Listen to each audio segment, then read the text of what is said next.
ஸ்ரீசக்கர வரதாச்சாரியம் சுத்தசத்வ குருத்தமம் ஸ்ரீநிதிம் ராகவம் வந்தே ஹியபார கருணாகரம். எல்லோருக்கும் நமஸ்காரம். ஒரு நற்செய்தி.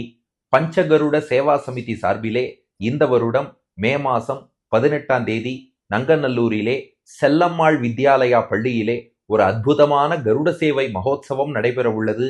ஒரு கருட சேவை இல்ல, நங்கநல்லூர்லேருந்து லக்ஷ்மி நரசிம்மர் நவநீத கிருஷ்ண சுவாமி திருக்கோவிலிலிருந்து எம்பெருமானும், லக்ஷ்மி ஹயக்ரீவர் சன்னதியிலிருந்து அந்த எம்பெருமானும், ஆதம்பாக்கத்திலிருந்து வரக்கூடிய எம்பெருமானும், கீழ்கட்டளை ஸ்ரீனிவாச பெருமாளும், மடிப்பாக்கத்திலிருந்து கோதண்டராமனும், அதே மடிப்பாக்கத்திலிருந்து பட்டாபிராமர் ஒப்பிலியப்பன் இருவரும் எழுந்தருளி இருக்கும் திருக்கோவிலேந்து எம்பெருமானும், இப்படி பல எம்பெருமான்கள் ஒரு சேர ஒரு இடத்தில் அத்தனை பேரும் கருட வாகனத்தில் வந்து எழுந்தருள, தரமணி தேசிக தர்சன சபாவில் இருந்து சுவாமி தேசிகன் வந்து அவர்களை எல்லாம் மங்களாசாசனம் செய்கிறார்.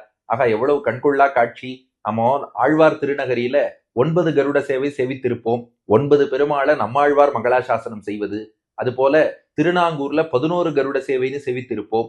11 எம்பெருமான்களை திருமங்கையாழ்வார் மங்களாசாசனம் செய்வார். அந்த வகையில் இப்போது நங்கநல்லூர்ல பஞ்சகருட சேவா சமிதி சார்பிலே இந்த அற்புதமான வைபவம் மே மாசம் 18ஆம் தேதி காலை 7 மணிக்கு அந்தந்த எம்பெருமான்கள் அவாவா சந்நிதியிலிருந்து புறப்பாடு கண்டருளி அந்த செல்லம்மாள் வித்யாலயா அந்த இடத்தை வந்து சுமார் 8:30 மணி 9 மணிக்கு அடைந்து 10 மணி தொடக்கமாக இந்த கருட சேவை தரிசனம் எல்லாம் ஏற்பட்டு அதுக்கப்புறம் மாலை புறப்பாடு கண்டருளி ஒரு மாலை 7:30 8 மணிக்கு மேல திருக்கோவில்களுக்கு திரும்ப உள்ளார்கள்.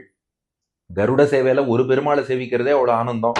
பல எம்பெருமான்கள் அதுவும் ஆச்சாரியன் மங்களாசாசனத்தோடு எழுந்தருள்கிறார் என்றால் அவரை சேவிக்கும் போது உற்சவம்னாலே அப்ப பெருமாள் உற்சாகத்தோடு இருப்பார், எல்லா அனுகிரகமும் பண்ணுவார்பா.